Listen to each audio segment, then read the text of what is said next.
Hello traders and welcome to another video review. Today is Wednesday, July 13th, 2022. Let's start with the Forex calendar. Pretty much important event was the Reserve Bank of New Zealand interest rate decision overnight, and as you can see, the bank decided to hike the interest rate from 2% to 2.5%. according with the expectations. So according with the expectation, it should be 2.5%, and it was in line with this expectation. So we got the Reserve Bank of New Zealand rate statement as well. So we'll definitely take a look at the situation on the New Zealand dollar. Manufacturing production, GDP, and the monthly GDP change are the key data from the UK. As you can see, manufacturing production up to 1.4%, GDP 0.5%, beating the expectations of minus 0.2%. The monthly GDP change jumped to 0.4%, and that's the most important data during the London session. During the New York session, we got core CPI data from the US scheduled for release at 2:30. We got the Bank of Canada interest rate decision and monetary policy report. All of these events are scheduled for release at 4 p.m. The Bank of Canada is expected to increase the interest rate from 1.5% to 2.25%. At 5 p.m. we got Bank of Canada press conference. Very important to take a look at this event as well.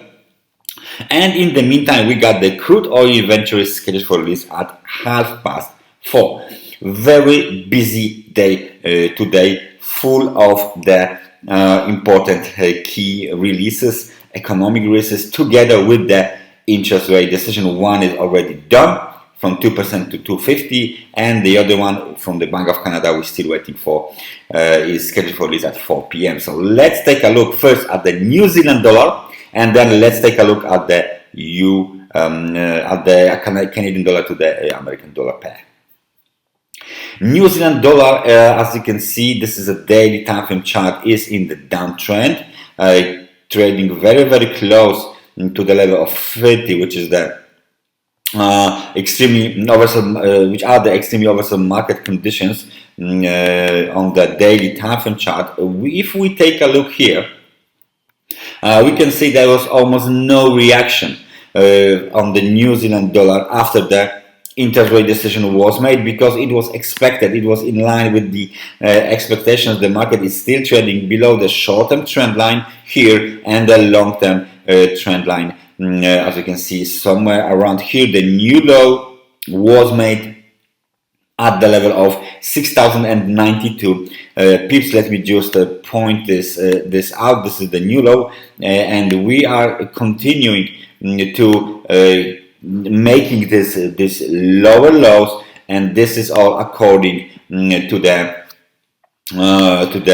classical technical analysis. New lows means that we are still in the downtrend. There is no clues, no indication regarding the termination of the downtrend. We need to break above at least 6,190 to terminate this short-term trend line.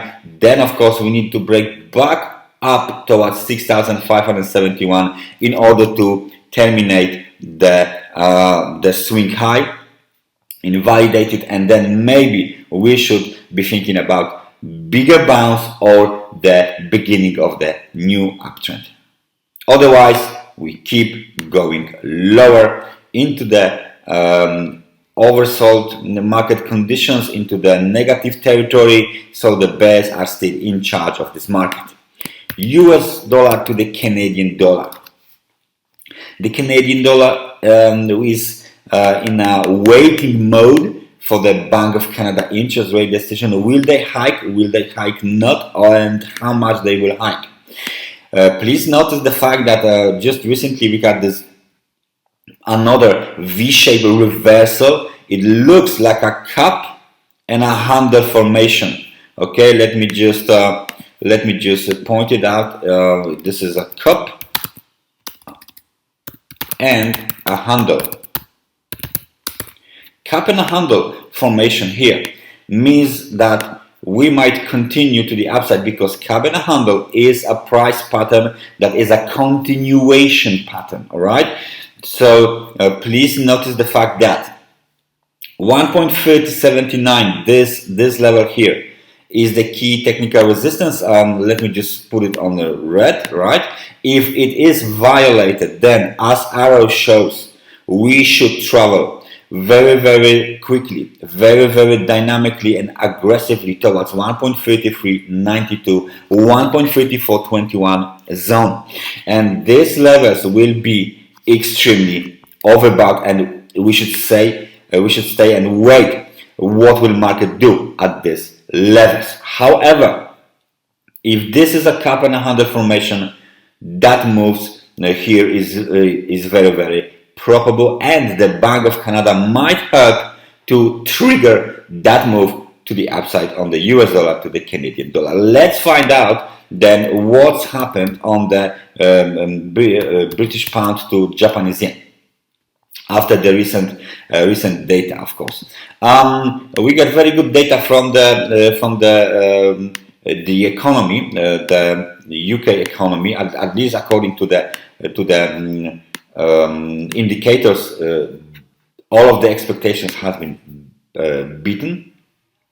So right now, let me just point out the most important technical supports and technical resistances on the British pound to Japanese yen daily time frame chart. As you can see, we got something that might be called as a double top. The first arrow goes here. This is the first arrow, and then maybe the second arrow to show you where is this double top. There you go.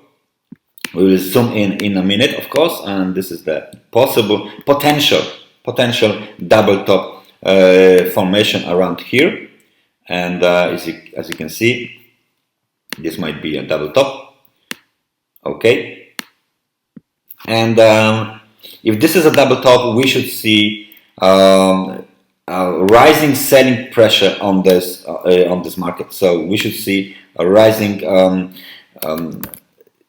larger volumes of the British pound to move to the downside. However, please notice the fact this pin bar here and this pin bar here, it tells you that there is still demand on this level. Let's just find out where those levels are. These levels are around 160.11, 160.43. Those two levels are, as you can see, high in demand. So right now we need to break below those levels in order to continue the downward. You can see this is short-term trend line. We are trading below the short-term trend line. So if there is another big spike closing below 160.11, that might be the level that will change the outlook for this market in the short term. So we got the wave A, wave B, and maybe wave C to the downside. We have a double top into the extremely overbought market conditions, right?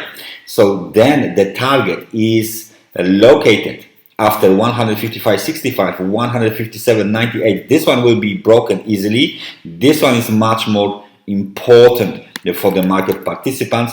In case that we see extension to the downside, we still have 151.03, and eventually we might even hit this level at 148.94. So please keep an eye on the current situation on this pair, because it looks very interesting. Let me just find out where is the level of 50 on my RSI. Here you go. This is the level of 50. So now, right now, as you can see, we are below the level of 50, below the neutral level right here. So if we drop down, this momentum will be shown here on the RSI. The momentum will extend to the downside. Dynamic, aggressive sell-off might happen if we won't break above the short-term trend line back on in the near time on the GBP to the Japanese yen. So GBP, British pound to the Japanese yen pair. That's everything from me for today. Thank you very much for watching this analysis, and I hope I see you guys next time. So take care and bye bye.